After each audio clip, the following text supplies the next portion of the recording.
มีอยู่ข้อความอันนึงลาไว้ว่ามีก็ฮักห่างลีไปกามลีตันมีก็ฮักลีนะอยู่เพราะว่าเขาเปลี่ยนนาเฮือนมาหนึ่งอันนั้นก็ฮักลีมลีอันวันนี้มันลำลองเตะเขามีก็ฮักห่างลีอันวันนั้นหรือสิว่าลีตัวหรือสิว่าลีฮักหรือสินั้นมันเจอการจังไรเนอเพราะว่านาเฮือนเตะก้อยกับเพราะว่าเขามีก็ฮักลีเพราะในซึ่งก้อนหนึ่งเลยก้อนหนึ่งเขาถ่อมความกัน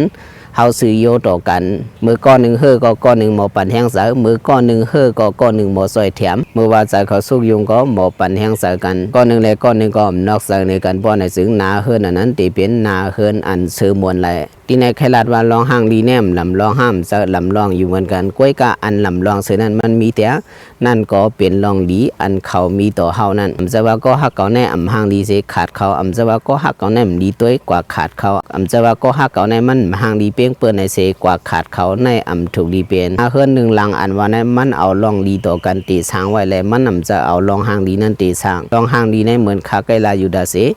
มันหมอยุกยอมเฮากูก็ในติดเท่ากับกูมือกูวันว่าเปิ้นมาเผาสังเพราะว่าเท่ากับก็อันเป็นรองหางเดียวก็ตียุกยอมกว่าดังนั้นแล้วรองหางลีได้มันจังมาเสอสังเนอเพราะว่าเฮาเตมีลองซื้อโยต่อกันลองลีต่อกันลองหมอถ่อมความกันลองหมอเข้าเสอกันลองหมอปันอุ่นเจอกันเจอไหนก้อยตีปันเนอนาคือนั้นซื้อมวลไรแน่โอเควนว่าเขียบว่าโดนได้ตีปันตั้งหูพี่น้องเขาเสียนั่นอยู่เสาเฮาเสาองตานมาสูงกูก็ค่ะ